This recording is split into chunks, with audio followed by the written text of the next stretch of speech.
I will share the text, and I prepared two. We may probably just do the first one, but maybe the second. I don't know. Um, anyway, so this is from the Babylonian Talmud, uh, Tractate Psachim. It's the last section of Psachim. It's page 66a. And I should add, by the way, that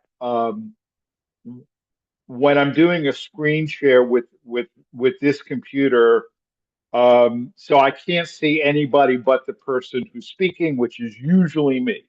Uh, so if you have a question or a comment, uh, don't raise your hand. I won't be able to see it. Just unmute yourself and jump in. I mean, again, we're a small enough group. We know each other, and I don't mind, the interruptions. I mean, if I can't get, I'll say hold it and I'll get to it. But just raising your hand won't do any good because I won't be able to see it.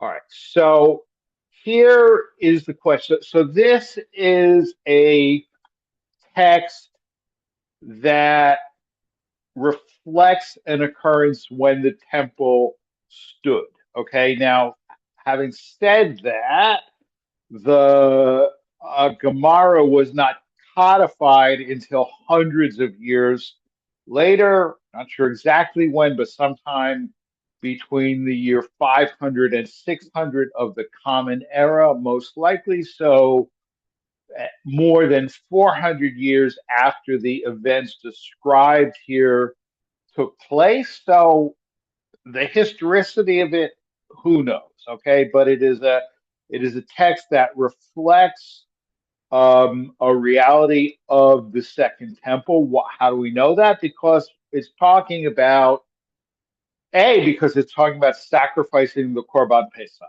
the Paschal lamb, the Paschal sacrifice, which only took place when the temple stood, right? So here is the question that they're discussing.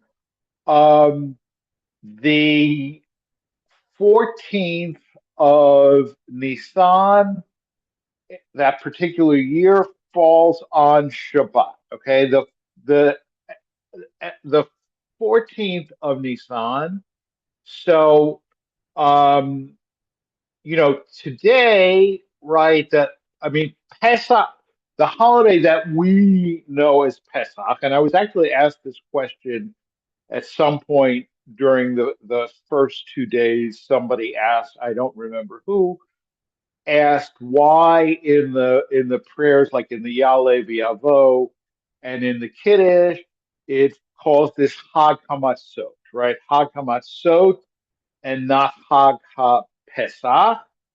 And the answer is in the Bible itself, there's two separate holidays. There's Hag HaPesach, which falls on the 14th of Nisan, and Hag HaMatzot, the 15th of Nisan.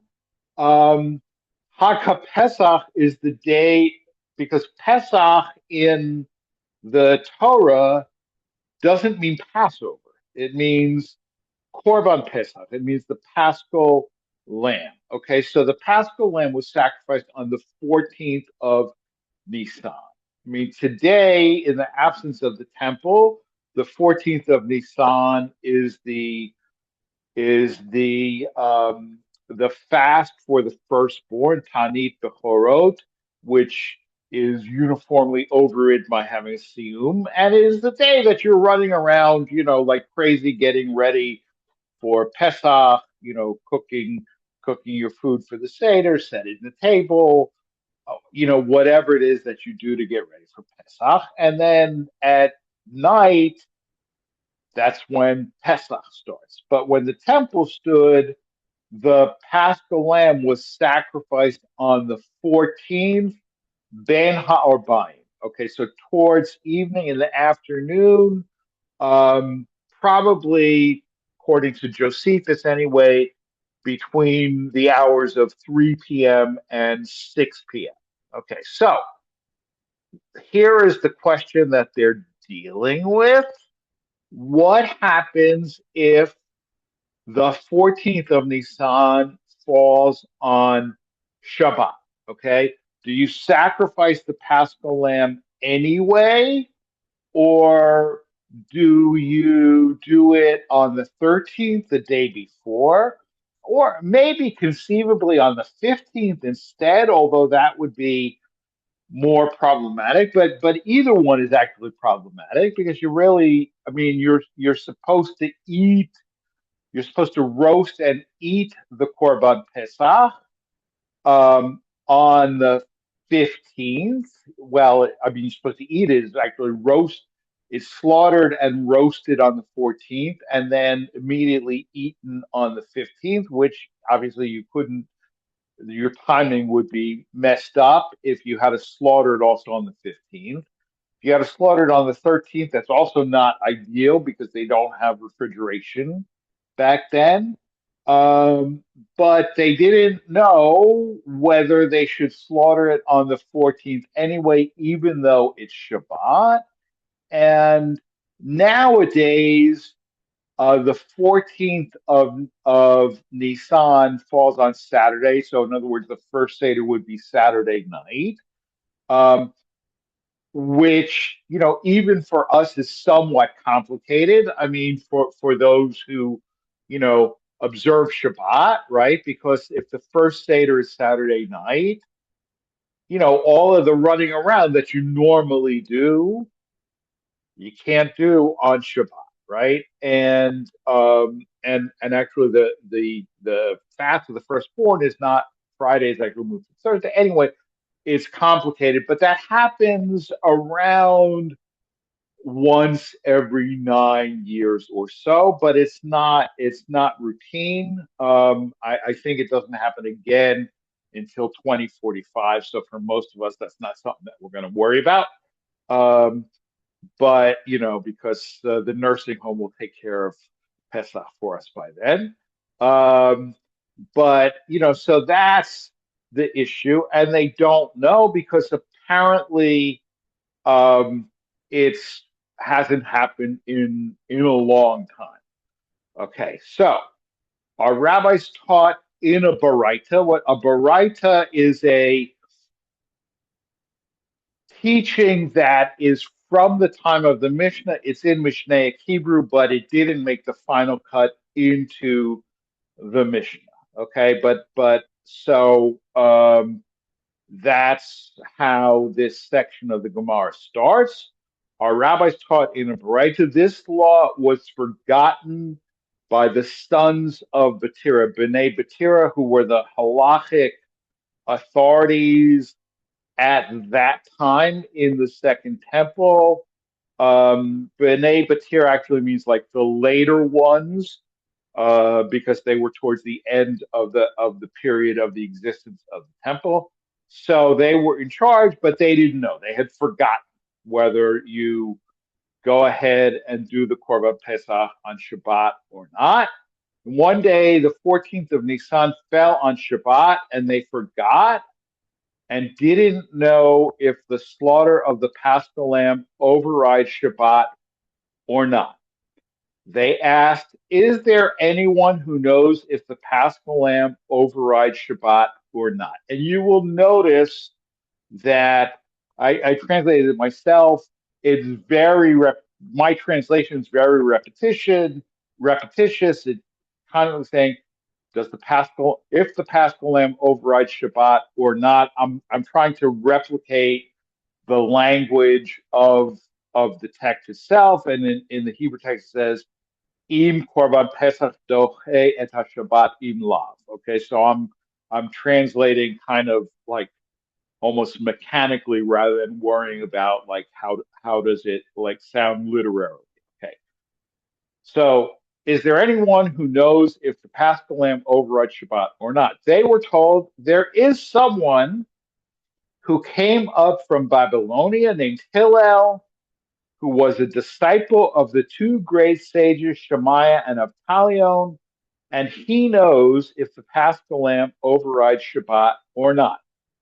They called him and asked him, Do you know if the Paschal lamb overrides Shabbat or not? Okay, so um, the significance of some of this, which you may not know, so for the first thing, which might strike you as odd, is um, all right. So does anybody know like what we're supposed to do?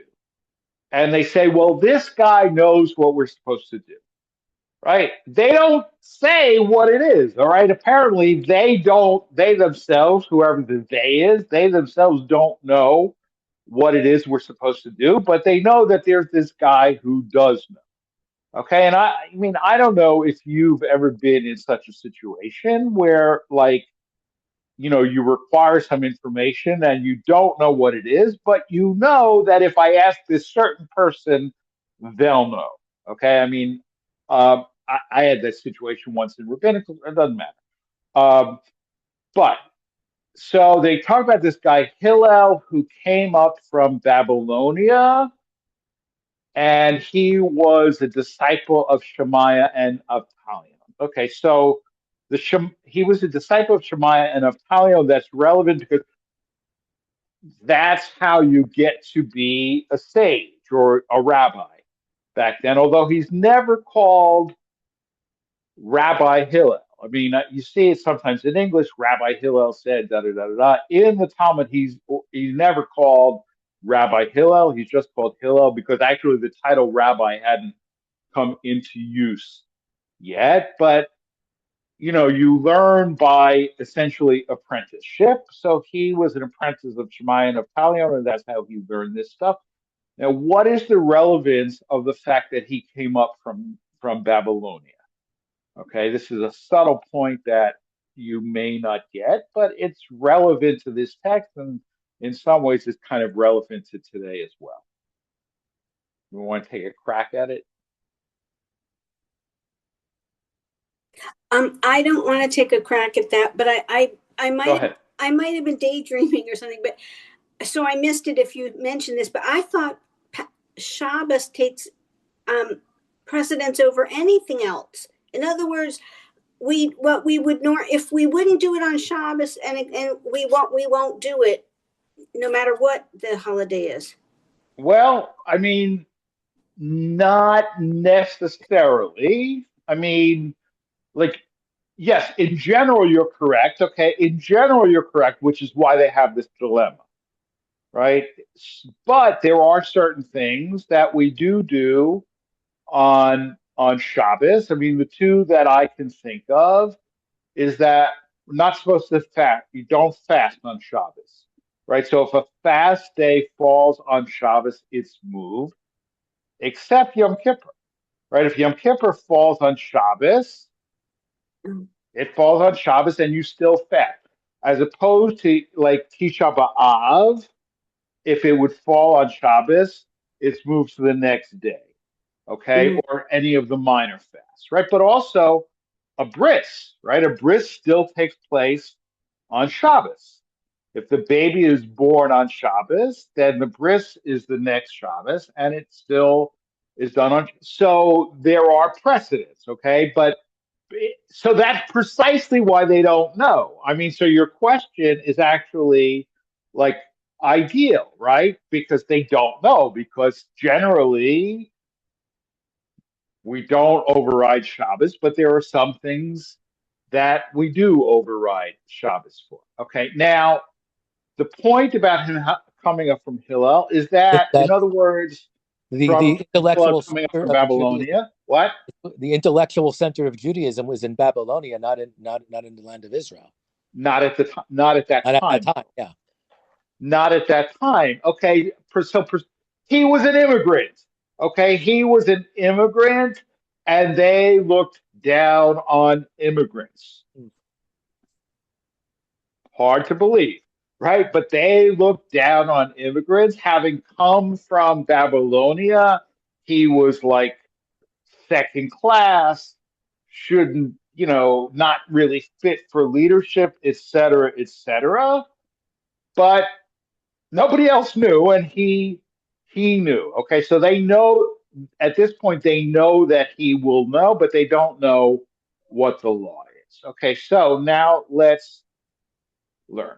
Okay, so they called him and they asked him, "Do you know if the Paschal lamb overrides Shabbat or not?" He said to them, "Do we only have one Paschal lamb a year which overrides Shabbat?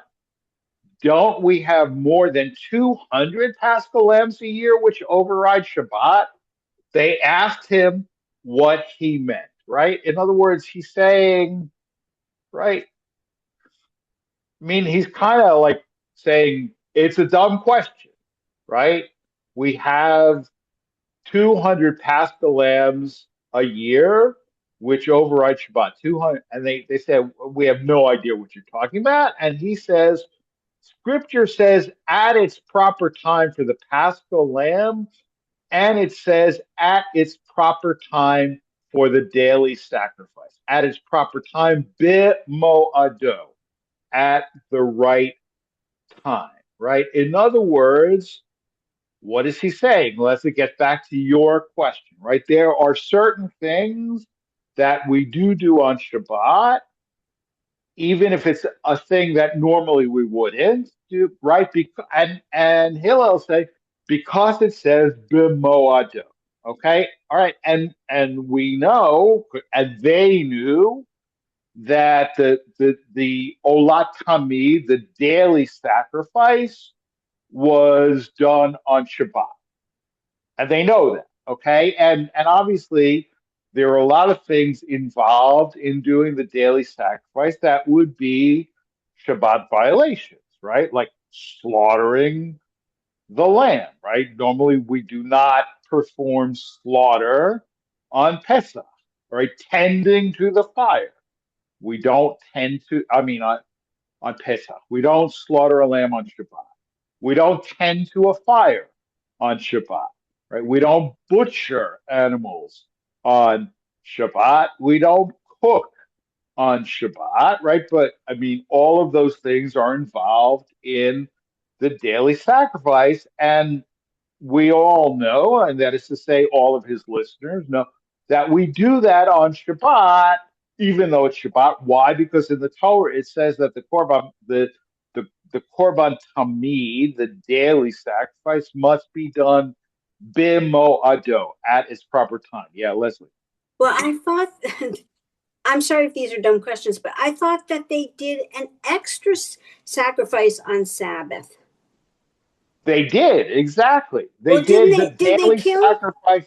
They did the daily sacrifice plus the extra sacrifice. So they did kill animals on the Sabbath.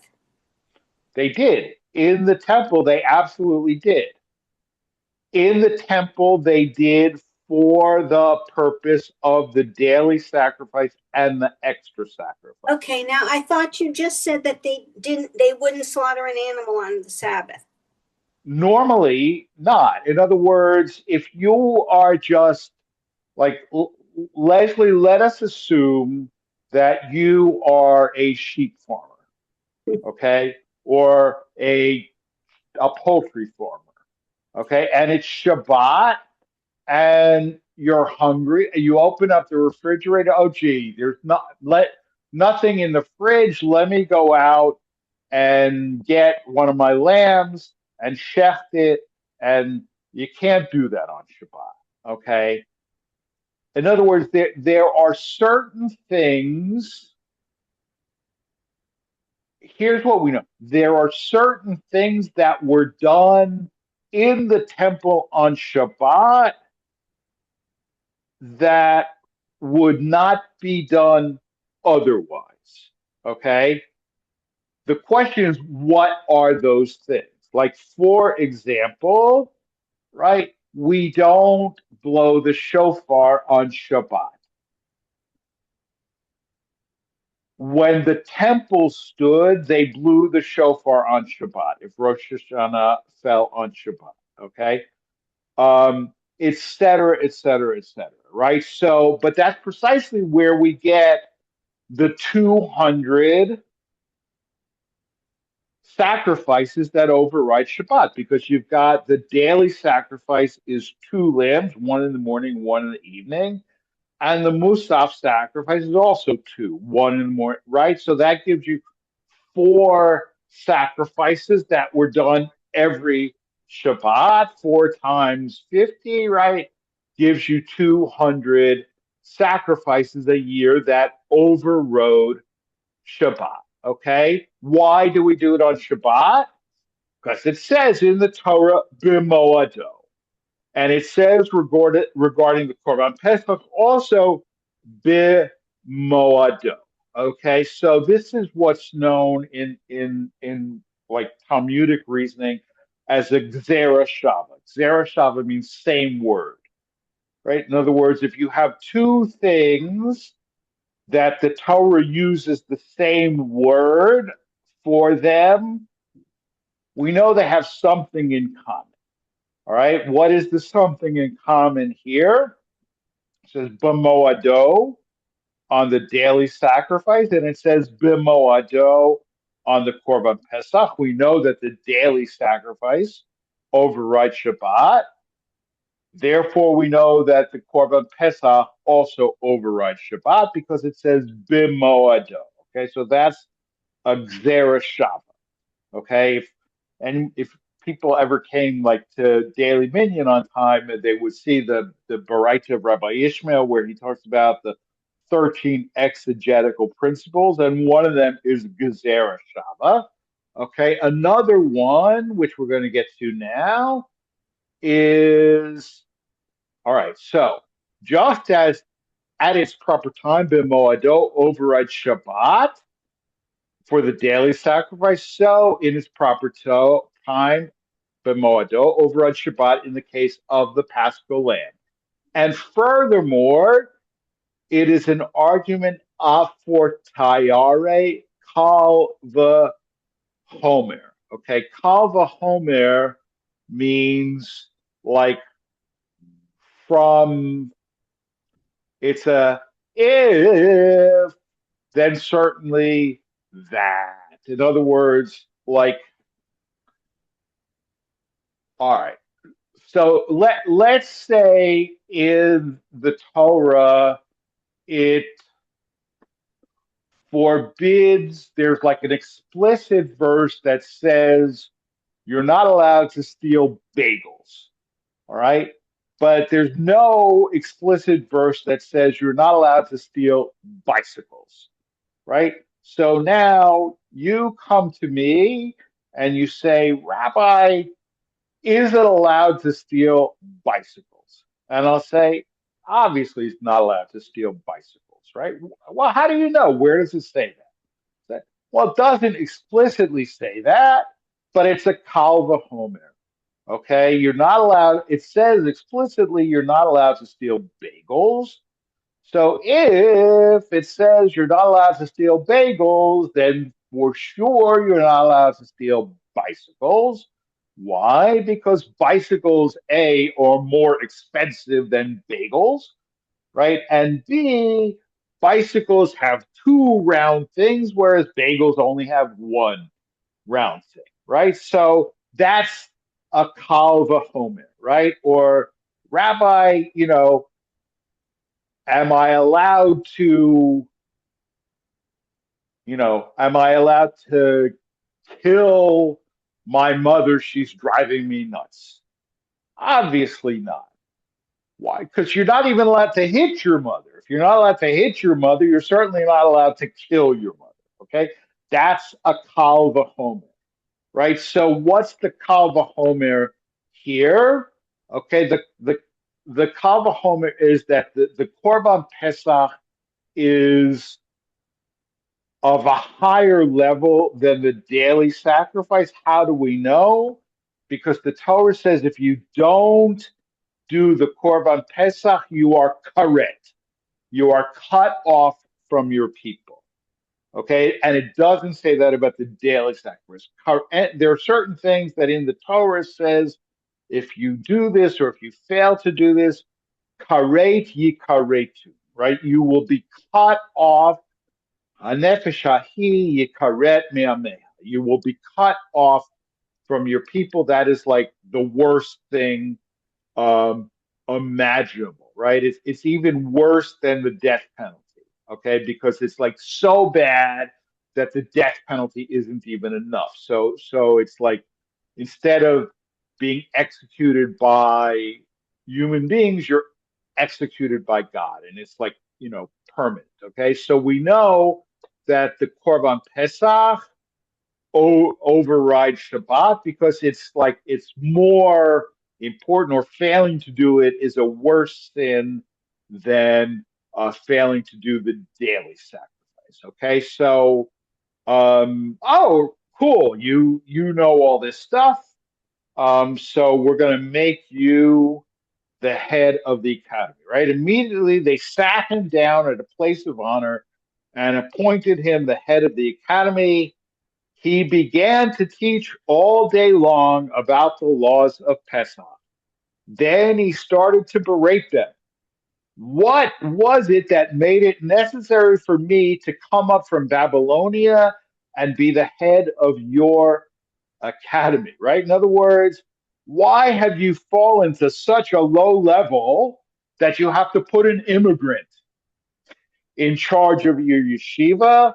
Why don't you have any homegrown people to be in charge of your yeshiva? But you have to like bring this immigrant to be the head of your yeshiva. Your own laziness in that you did not serve as disciples of the two great sages, Shemaiah and Avtalio. Okay, so he starts to get like a swelled head and he starts berating the people. You guys are stupid, you're lazy, right? If you weren't so stupid and so lazy, you wouldn't need, this immigrant who probably speaks with an accent to come and be the head of your yeshiva. But you all were lazy. You didn't learn from Shemaiah and Avtalio like I did. So, that's why you had to make me the head of your yeshiva. He starts berating. Okay, so then they come and they ask him, Rabbi, if someone forgot to bring a knife for the sacrifice before Shabbat, what is the law? He said, I learned this law, but I have forgotten it. Okay, so to the second part first, right? I view this anyway as kind of divine punishment, right? He got a swelled head and he started berating the people. So God punished him by making him forget his learning, right? Because you should never, imagine, right? I mean, like, right? There's stuff that I know that you guys don't know, right? And I'm fortunate, and I'm honored when you ask me a question, right? Now, imagine that somebody sends me an email with a question, and I start my response by saying, "You idiot." Okay, you idiot. Why don't you know this? Here's the answer, right? I wouldn't be the rabbi for very long. Okay, that's just not the way you do things, right? First of all, it's not the way I feel, but even if it was the way I feel, right, that's not the way to handle it, right? So that's the first part. So I view this as kind of like divine punishment. But all right, so if you forgot to bring the knife, what happens? Okay, now why is that even a question, right? I mean, obviously, you need a knife if you're going to slaughter a lamb, right? And if you're allowed to slaughter the lamb, shouldn't you be allowed to bring the knife, right? But they don't know. Now, what is the sort of analogous situation that we might have in this day? Because there is an absolute analogy, which goes back to your original question, Leslie, about things being forbidden on Shabbat, right? And I said that, if the eighth day is Shabbat, we do the Brit Milah on Shabbat, despite the fact that it is Shabbat. Rabbi, But yeah, it's obvious. We've talked about that before with the bris. You can do the bris on Shabbos, but you can't carry the tools to do the bris on Shabbos. They got to be there. exactly. Exactly. Right? Exactly. Right? The bris itself overrides Shabbat. But carrying Bringing the, tools, pardon the expression, bringing the bris kit doesn't override Shabbat, right? Bringing the bagels for after doesn't override Shabbat. The bris itself does. Yeah, Lori. yeah. Travel, I assume, also overrides, Travel does not. I not mean, override, rather. does not override. Yeah, Okay, because actually, so both my kids were born where the bris would have been on Shabbat, and the rabbi who was the moil was who was doing it said, "I don't travel on Shabbat, so you'll have to right. I mean, postpone it." so if it's a Shabbat bris and you have a traditionally observant, I mean, I could make the argument that if it's a conservative moil, just like we allow driving to shul, but I mean, most moalim are Orthodox. Yeah, All right, so what that rabbi probably would have done if it was somebody in their own community or an Orthodox person. I mean, the moil will stay there on Shabbat. yeah, Okay, or if they live within walking distance, right? They'll bring all the equipment on Friday, mm-hmm. and then they'll walk there on Shabbat for the bris, right? Because Yeah, the bringing of the equipment doesn't override. Okay, so that's what. And if you talk to somebody where they had a bris in their family lunch, but they'll say that's what happened. The moil came on Friday, left his equipment there, and then walked on Saturday, right? But so like, all right, so we know that. Um,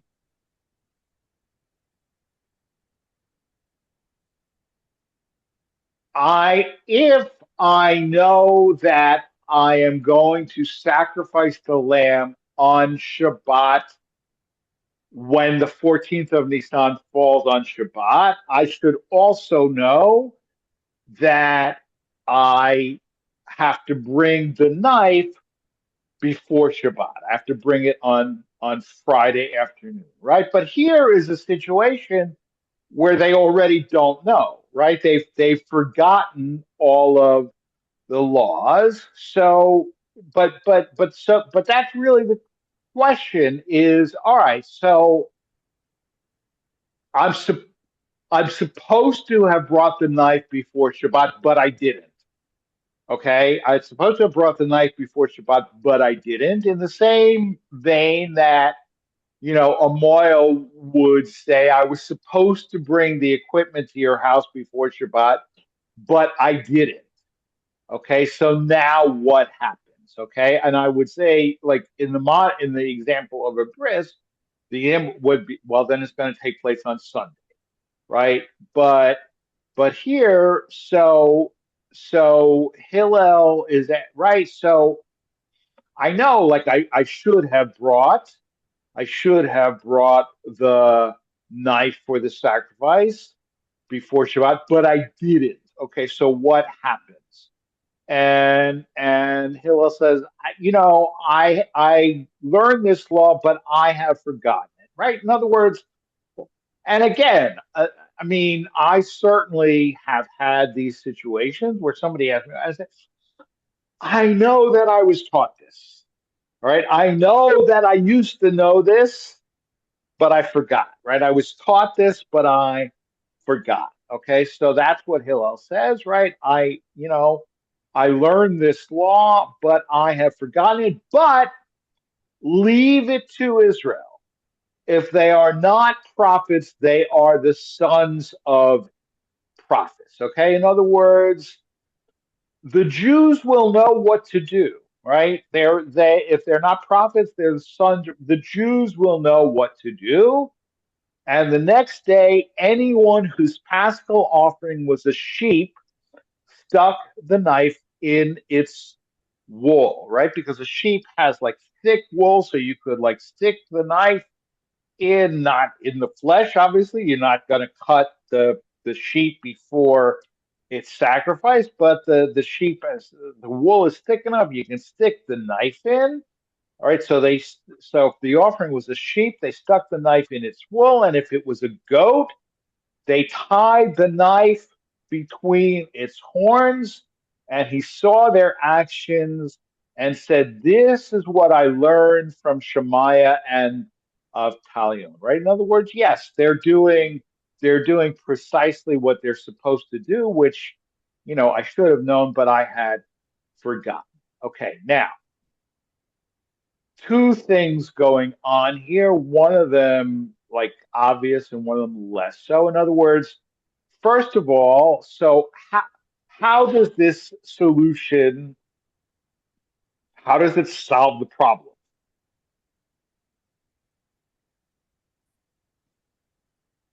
Rabbi, can I interject a minute? Yeah, You're talking about what goes on in the synagogue or the temple. right, The population prior to Pesach is supposed to slaughter a lamb. right. Correct.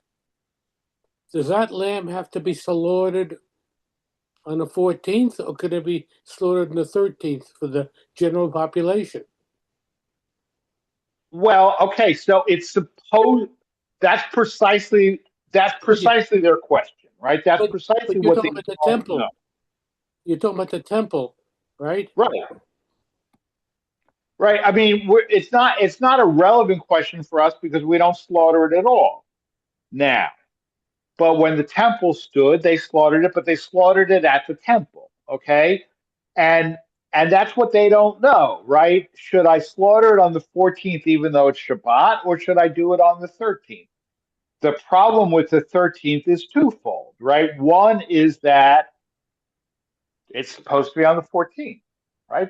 But the 14th is Shabbat, so I don't know what I'm supposed to do. But the second problem is again lack of refrigeration, right? What are you gonna, you've got this lamb carcass now sitting around for over a day, right? I don't have a refrigerator, right? So that's the issue that they're trying to solve, right? So now Hillel's resolved that for them. He said, no, you slaughter it on the 14th, even though it's Shabbat, because it says b'moado, right? In other words, that's the same reason why we do the bris on Shabbat, right? In general. Now, look, I mean, sometimes it's delayed until Sunday because you can't find a moil who lives within walking distance and whatever, right? But if you were to decide, um, which families sometimes do, right? Families sometimes do, and they say, Rabbi, it'd be just much more convenient to have it on Sunday.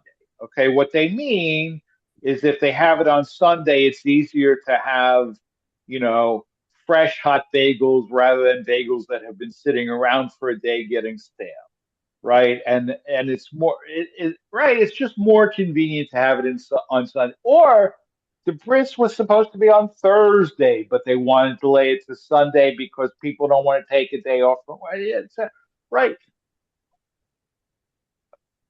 You're not supposed to do that, right? So I'm never going to tell people go ahead and do that. But on the other hand, right, if you miss day 8, it doesn't mean no bris, right? It means you're a sinner until you arrange for the bris, right? So yeah, I mean, supposed to do it on Thursday, but if you don't, yeah, sure, do it on Sunday. You've been a sinner Friday, Saturday, but whatever. I mean, but here, so but here, right? So now they know that they're supposed to bring it on the 14th, but they don't know what.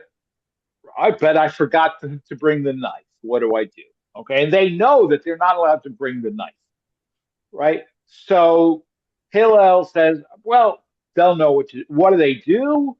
Right. So they have the sheep or they stick it in the sheep's wool or tie it between the goat's horns.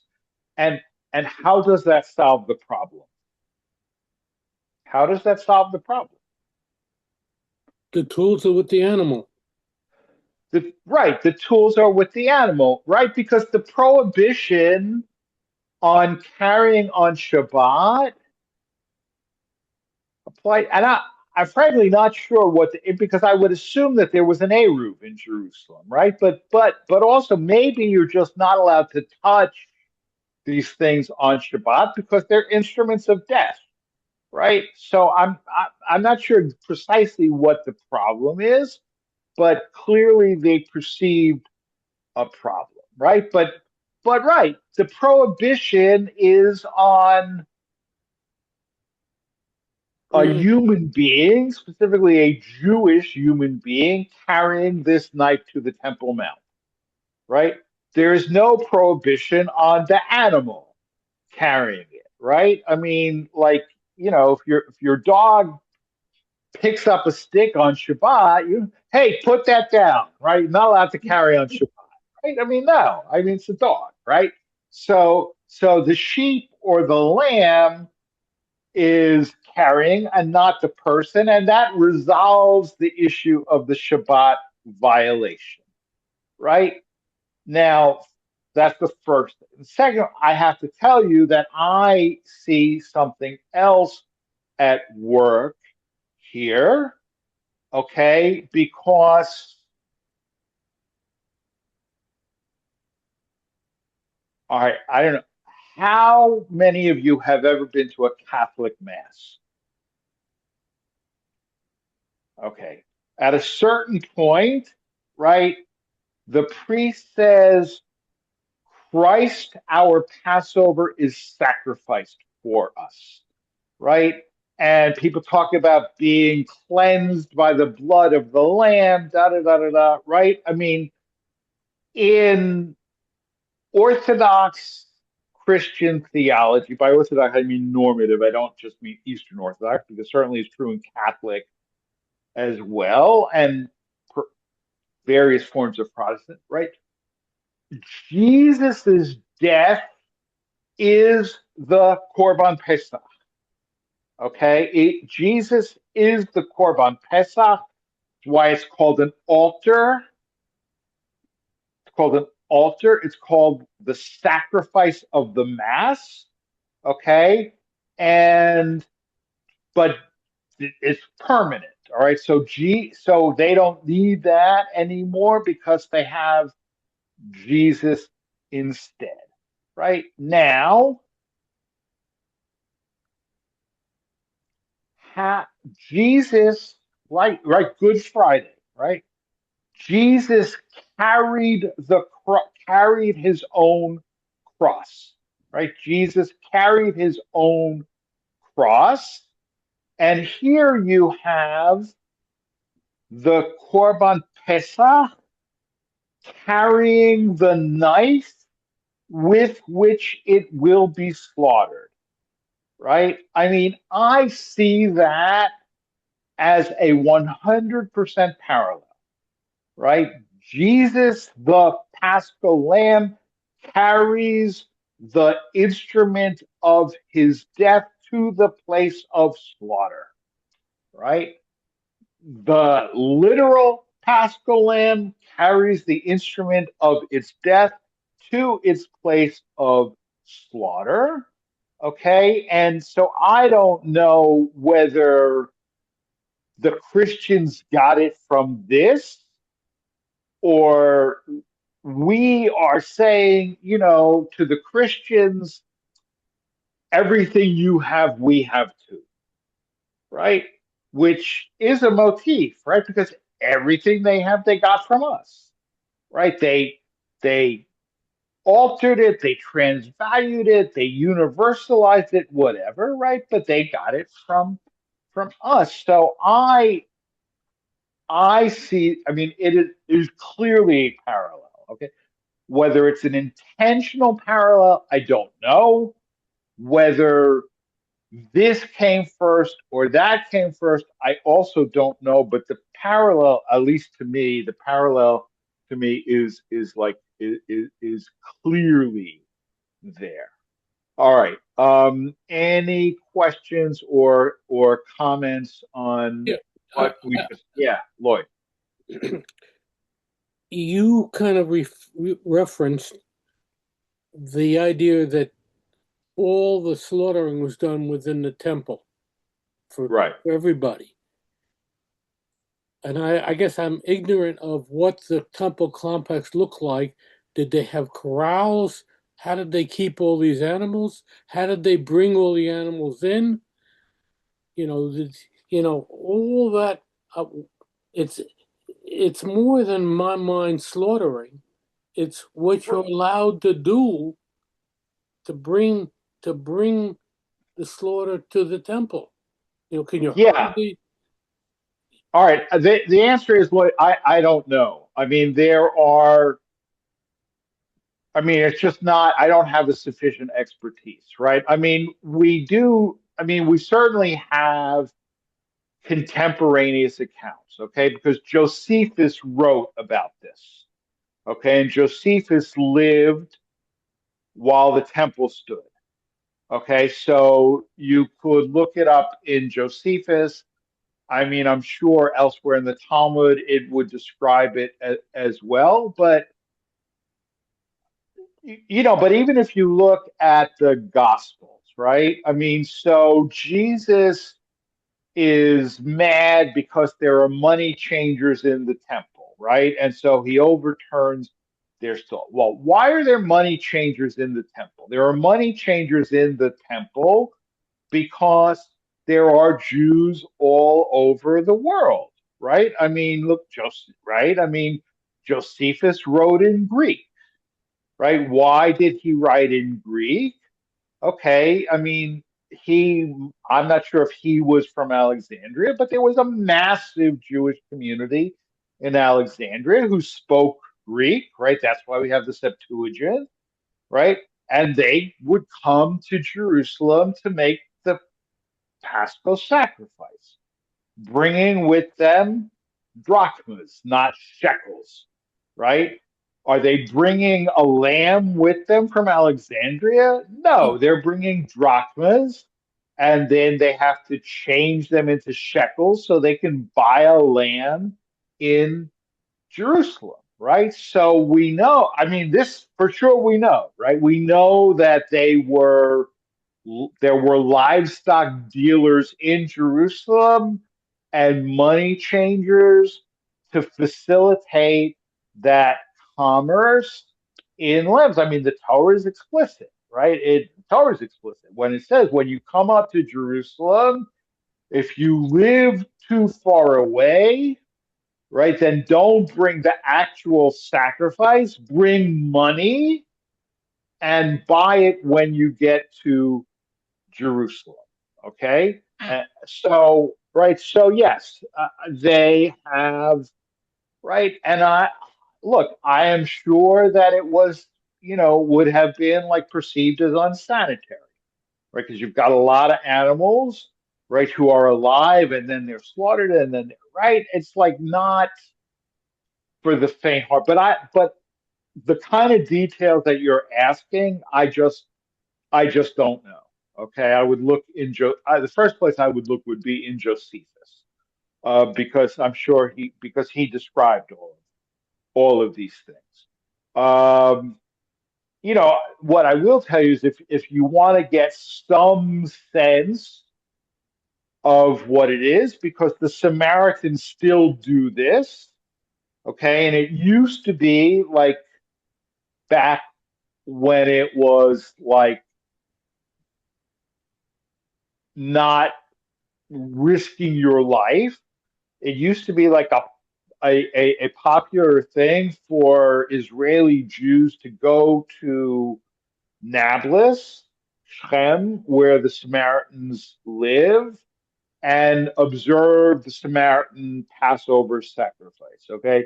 they probably weren't even allowed to do it this year because of, all of and there certainly were not Israelis watching it. But if you go to YouTube and you simply type in Samaritan Passover or Samaritan Passover time, there are lots and lots of videos of the Samaritan Korban Pesach, which they still do. And it gives you some, like, it's not, frankly, I mean, I know that as a Kohen, like, I should long for the restoration of these things.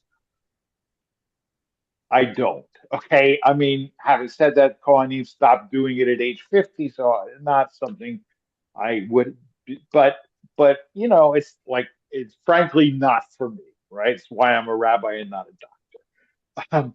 But you can observe to some extent what it looked like. But Lloyd, you've asked a really good question. I don't know the answer. Yeah. Okay. This Hillel we've always admired and cited and Yeah. okay. Yeah. Yeah. Absolutely the same Hillel. Right. Hillel the immigrant. Right. I mean, he's called sometimes Hillel Habavli. Yes, absolutely. Okay. So we'll go on. I'll stop the recording.